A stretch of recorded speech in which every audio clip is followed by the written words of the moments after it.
Assalamualaikum warahmatullahi wabarakatuh. Apa kabar sobat sekalian? Semoga baik-baik saja. Jumpa lagi di channel DLGO. Kali ini kita akan membahas tips kesehatan yang ada di sekitar kita, yaitu masih terkait dengan COVID-19 yang terkait dengan isoman ya. Kita ketahui bahwasanya Indonesia ini kan kasus COVID-nya sekarang melonjak dan patut diketahui bahwasanya sudah memasuki gelombang COVID gelombang ketiga ya, gelombang ketiga ya. Sesuai prediksi yang disampaikan oleh para pengamat, memang kasus Omicron yang sudah masuk Indonesia pada awal tahun, perkiraan awal tahun ini ataupun di akhir tahun yang kemarin itu diperkirakan akan melonjak sekitar bulan Februari atau Maret ya. Dan sekarang ternyata kasus harian itu juga sudah meningkat dan ini patut diwaspadai. Tetapi sobat sekalian ya, yang paling bisa kita lakukan sekarang itu memang harus sabar dan tidak boleh panik ya. Karena kalau sudah panik itu tentu saja sistem imunitas kita itu akan turun dan itu tentu saja akan memperparah kondisi kita gitu ya. Dan bisa jadi yang menjadi bikin parah itu bukan karena COVID-nya, tetapi pikiran kita yang stres, yang tidak bisa mengontrol ataupun apa namanya, menciptakan kondisi yang bisa membuat kita agak supaya tidak turun imunitasnya. Nah, kali ini kita akan membahas bagaimana tips ya ketika kita sudah isoman itu pasti karena aktivitas dalam tanda kutip itu membosankan karena kita harus isoman atau isolasi mandiri dan kita ketahui ada perbedaan saat ini ketika saat ini yang melonjak adalah varian Omicron beda dengan varian Delta ya.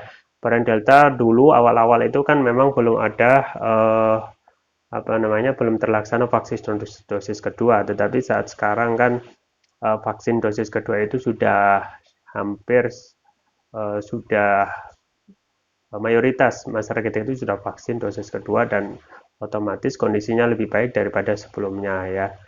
Nah, memang Omicron ini ya memang penularannya cepat tetapi tidak begitu ganas seperti varian Delta. Artinya alamiah alami alami alami virus itu ketika penularan cepat itu tidak akan begitu ganas gitu ya. Tetapi kita harus tetap waspada, jangan sampai menurunkan protokol kesehatan minimal ya. Minimal kita harus pakai masker, jaga jarak kalau kita berada di kerumunan dan dapat diduga itu dapat apa namanya ya dapat diduga ada penularan COVID di sana ya. Kita bisa cuci tangan juga dan lain sebagainya. Yang penting dalam hal ini adalah tidak panik untuk menjaga imunitas tubuh ya. Nah, untuk isoman yang 2 minggu itu memang kebanyakan disarankan di rumah ya. Kemungkinan pertama adalah jumlah hunian bor atau bed eh, di suatu wilayah apa namanya tempat yang sudah ditentukan pemerintah itu pasti sudah penuh ya. Dan varian Omicron ini memang tidak sebegitu parah dibandingkan dengan varian Delta. Artinya kemungkinan sembuh itu sangat tinggi sekali. Tetapi tetap kita harus tetap berusaha menjaga dan tidak boleh menurunkan kewaspadaan kita ya. Ada tips yang bisa kita sampaikan kali ini untuk apa namanya yang bisa dilakukan saat isoman agar cepat pulih ya. Yang pertama itu memang yang pertama itu dalam menjaga kondisi yang pertama itu jangan telat makan ya sobat sekalian ya. Di saat kondisi yang darurat ya, ya meskipun varian ini bisa apa namanya lebih ringan ya daripada varian sebelumnya, tetap kita harus tetap menjaga kondisi kesehatan agar cepat pulih ya. Mungkin bisa cepat pulih tidak sampai 2 minggu ya. Itu yang pertama tips yang harus dilakukan untuk menjalani isolasi mandiri atau isoman agar cepat pulih yaitu pertama jangan telat makan ya. Tentu saja jangan telat makan ini memang pertama harus dimulai dengan pikiran yang sehat dulu, kemudian pikiran yang terus positif agar imunitas kita tidak drop ya. Artinya kita harus makan yang rutin, dan kalau kita di isoman di rumah ya kita tinggal menyediakan makanan-makanan yang sehat ya, yang diperlukan, yang sehat, dan jauhi makan makanan yang cepat saji yang tidak memenuhi gizi ya. Jadi telat makan, konsumsinya juga harus sehat, misalnya kayak serat, gizi, dan vitamin.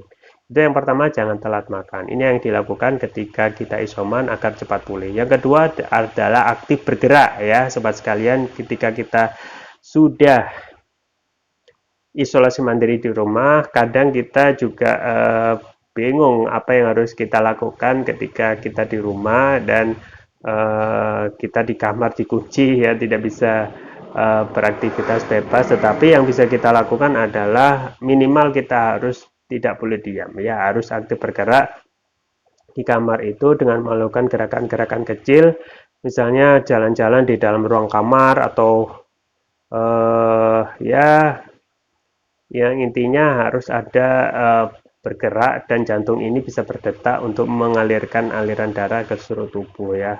Nggak usah berat-berat, yang penting ringan, dan itu sudah lebih baik daripada ketika kita diam saja ya. Pertama kita bosan, yang kedua metabolisme kita tidak akan stabil kalau kita diam. Yang ketiga adalah lakukan hobi atau yang disukai ya. Nah, ini bisa tergantung pada masing-masing individu ya. Lakukan kebanyakan kalau kita kan HP ya yang terus-menerus di tangan kita, tetapi aktivitas yang lain juga bisa dilakukan seperti membaca buku ya, menonton film serial, atau kita yang muslim itu bisa terus-menerus mendekatkan diri kepada Allah Subhanahu wa taala dengan membaca Quran ya, mendengarkan ceramah ya. Dengan adanya ceramah itu menjadikan satu nutrisi ruh, dan kita yang saat ini sedang sakit ataupun ruh kita butuh makanan ya. Kalau kita makanan kan makanan sehat, tetapi ruh ini sebenarnya juga butuh makan, yang salah satunya dengan mendengarkan ceramah ya dari dai-dai yang kita ketahui dan kita sukai, untuk memberikan kesehatan akal pikiran kita dan juga ruh kita agar tetap sehat. Yang terakhir adalah tetap berpikir positif ya. Jadi ini penting sobat sekalian, ketika kita lagi isoman, dengan adanya positive thinking dan terus bahagia dan terus ingat kepada Allah Subhanahu wa taala, bagi yang muslim itu dapat meningkatkan imunitas ya.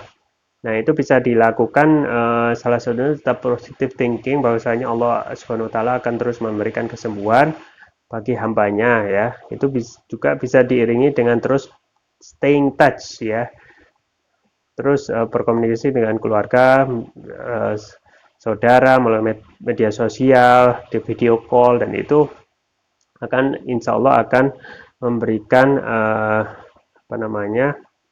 sedikit obat yang saat ini bagi kita yang lagi isoman.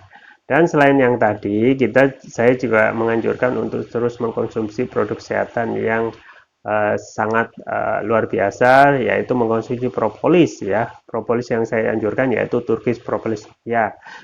Ini barangnya. Ini juga saya konsumsi rutin, dan saya anjurkan kepada sobat sekalian agar propolis ini memang saya sampaikan mempunyai banyak manfaat dan dapat menunjukkan berbagai macam penyakit. Dan ini beda dengan propolis yang lain karena mempunyai nanoteknologi, yaitu untuk meningkatkan kelarutan dan penyerapan oleh tubuh. Artinya ketika kita mengonsumsi Turkish Propolis Ruqyah ini rutin, itu akan cepat memberikan efek. Karena apa? Karena ada nanoteknologi nanoteknologi ini yang bentuknya sangat kecil ya, kurang lebih 10 nanomikron kalau nggak salah ya. Yang selanjutnya adalah ada ruqyahnya juga ya, makanya dinamakan Turkish Propolis Ruqyah. Dan ruqyah ini adalah terapi yang sangat dianjurkan untuk mengobati penyakit medis dan non medis. Untuk penyakit medis, insya Allah dapat mengatasi penyakit kolesterol ya, diabetes, kemudian stroke ya, asam urat, jantung, dan lain sebagainya ya. Ada varian yang lain yaitu Turkish Propolis Ruqyah Brain, ini untuk nutrisi otak. dan untuk juga meningkatkan konsentrasi ya, membantu proses pertumbuhan pada anak dan remaja. Kemudian juga untuk yang mengalami gangguan migrain itu bisa konsumsi ini ya. Keluhan vertigo, sering sakit kepala, dan dapat mengkonsumsi ini. Ini juga bisa menutrisi otak orang dewasa yang suka lupa atau pikun ya, dan ya. Jadi kita bisa banyak sekali manfaat yang kita bisa ambil, asal kita harus pertama harus stay positive thinking dan untuk meningkatkan imunitas, dan jangan lupa untuk terus mengkonsumsi Turkish Propolis Rupiah baik merah ataupun ungu sesuai dengan kebutuhan. Konsumsinya mudah, tinggal teteskan Turkish Propolis Rupiah ini sesuai dengan berat badan tubuh. Jika berat badan tubuh seseorang itu 60 kg, 6 tetes. Untuk terapi sedang 2 kali ya, pagi dan siang. Kalau terapi berat pagi, siang, malam. Nah, dan yang penting-penting adalah tetap berusaha ikhtiar dan juga terus menjaga kesehatan, Pak. Baik kalau kita itu masih sehat, masih saat ini kita sakit, isoman ataupun kita sehat walafiat, untuk menjaga kesehatan agar terus fit selalu. Jangan lupa untuk konsumsi Turkish Propolis Rupiah ya, yang merah dan ungu sesuai kebutuhan, dan link pembelian ada di deskripsi, atau bisa kunjungi toko online kami di Tokopedia dan Shopee dengan nama Dielgo. Ya, itu yang bisa saya sampaikan. Semoga bermanfaat. Jangan lupa like, share, dan subscribe. Sampai jumpa lagi. Wassalamualaikum warahmatullahi wabarakatuh.